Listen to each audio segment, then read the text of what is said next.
When you consider that the lifting and cutting of solid rocks 5,000 years ago is claimed to have been done by just pure brute strength from hundreds of men to be true, then you are completely misled into a world of blatant lies or ignorance.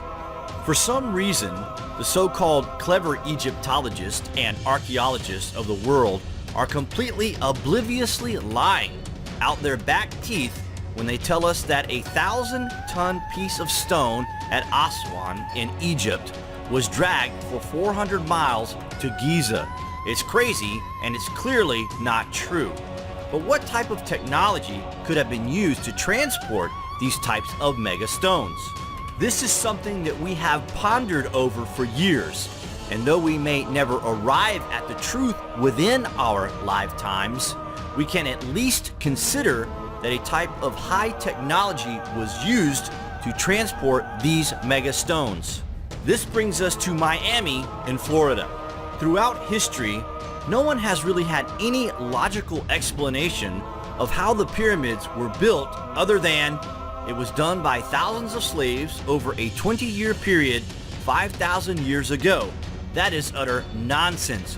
One man knew these secrets. His name was Edward Leedskalnin, and though he could be easily dismissed as being some madman with a claim for a brief piece of fame, it is simply not the case, and we're going to tell you why. Just wait till you hear this.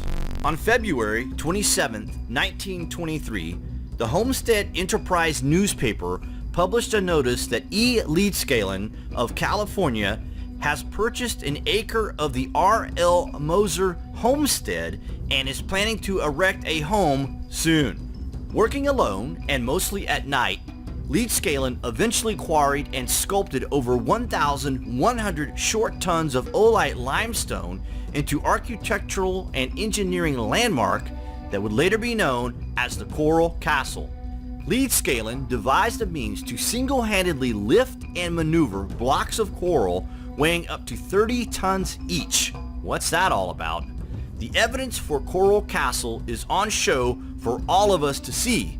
It is a stunning feat, even if it is amateurish compared to the pyramids or the Colossi. It is simply spectacular, especially at night. How did he do it? No one knows exactly how he did it, but he claimed to know the secrets of transporting and elevating more weights than is humanly possible for one man. He was able to quarry and construct an entire complex of monolithic blocks of coral in an arrangement that reflected his own unique character. He labored for 28 years to complete the work, which consisted of a total of 1,100 tons of rock. What was Leedskalnin's secret? Is it possible for a 5-foot-tall, 110-pound man to accomplish such a feat without knowing techniques that are uncommon to our contemporary understanding of physics and mechanics? Leedskalnin was a student of the universe. Within his castle walls, built of coral blocks weighing approximately 15 tons each, he had a 22-ton obelisk, a 22-ton moon block, a 23-ton Jupiter block, a Saturn block, a 9-ton gate, a rocking chair that weighed 3 tons, and numerous puzzles. A huge 30-ton block, which he considered to be his major achievement, he crowned with a gable-shaped rock.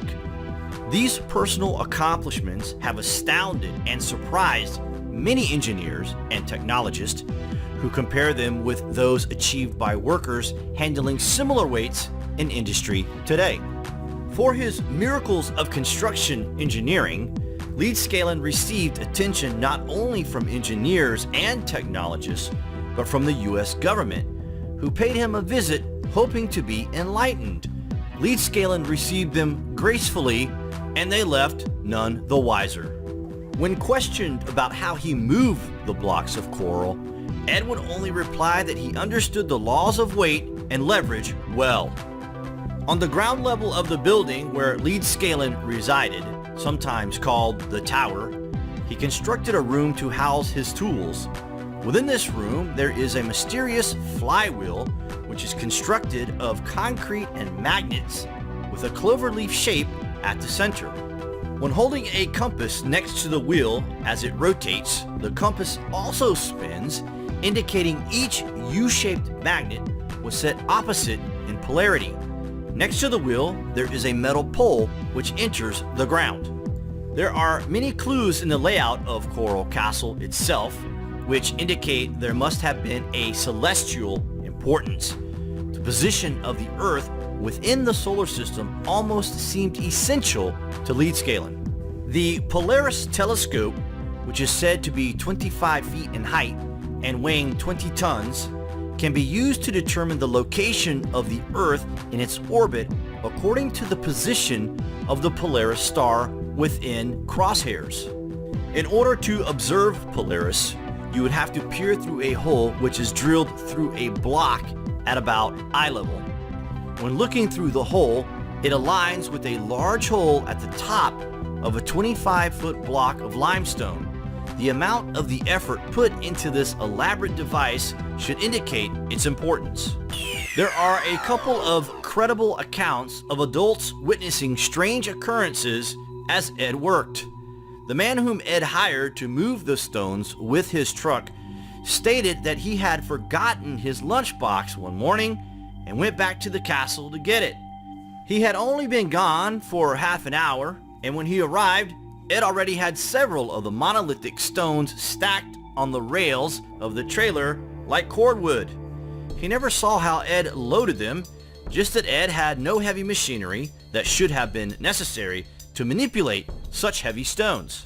Researchers have speculated that Ed learned the secret of levitation, and one theory in particular caught the imagination of many.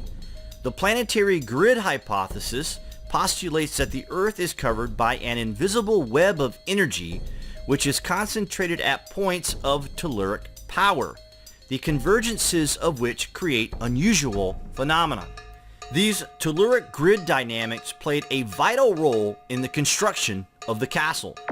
There exists an all-encompassing global grid with direct harmonic relationship to the speed of light, gravity, magnetics, and Earth mass. All major changes of the physical state are brought about by harmonic interactions of these manifestations. The controlled manipulation of these forces would make it possible to instantaneously move mass from one point to another in space-time.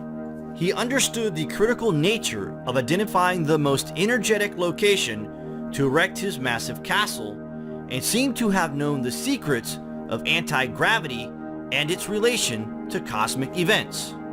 Ed proceeded to develop a means of leverage power generated from the geomagnetic grid, and produced a system to generate anti-gravity waves. Ed Leedscalen knew exactly what he was doing when he created his fantastic castle. In 1951, Ed took his secrets to the grave. The mystery of Coral Castle was never revealed. Rumor persists that a plaque was found in Ed's bedroom that read, "The secret to the universe is 7129-6105-195, a sequence of prime meridian numbers." We know this sounds crazy, guys, but it might be crazy enough to be true. What do you guys think of the secrets in the construction of Coral Castle? Comments below. Thanks for watching. With no modern machinery and with no help, he somehow hand-carved and lifted every single block, a total of 3 million pounds. Trying to catch him at work, the neighbors took to spying.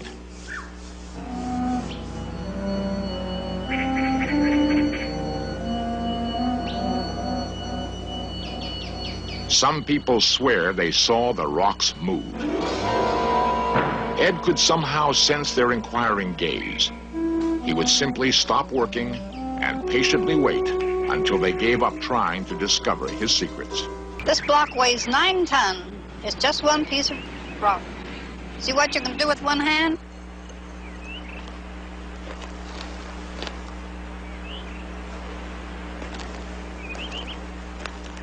He'd say this is because of the stars and the moon, and he would go on and he would show us his electrical machine. Now he made electricity, and he would jump in his bathtub and show how the water would come to certain levels and how he heated it with the sun. And he'd always divert your question. As I say, a very gentle, kind person. He was, of course, highly intelligent. Many people thought he was a little cracked because he was smarter, I think, than they were, probably. His whole life and whole being was very frugal. Just sustained himself, I think, more or less. And some nights we'd come in the moonlight and sit and walk around in his park. And he would come out and tell us his story if he had a small audience. And he would go along in a very normal sort of a voice, and then we'd ask him why he did it. And they'd say, oh, well, someday my sweet 16 is coming, and he'd look up in the stars, and he would get very ethereal in his voice, and he just loved talking about his sweet 16. And he always spoke of her as sweet 16. She never grew any older. It's kind of nice.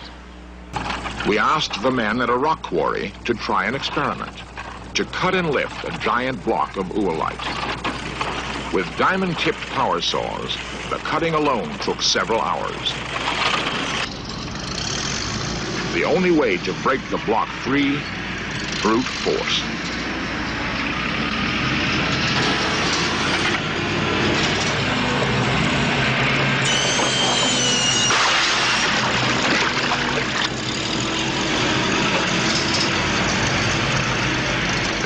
The test. Could they detect any unusual buoyancy in the rock itself?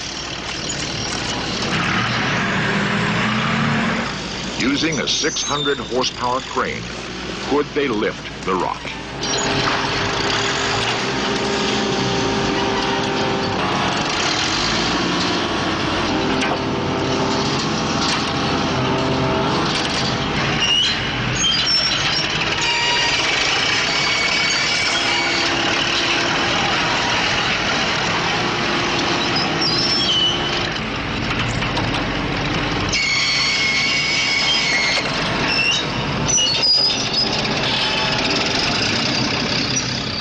Crane almost tipped over, they managed to drag the block a few yards.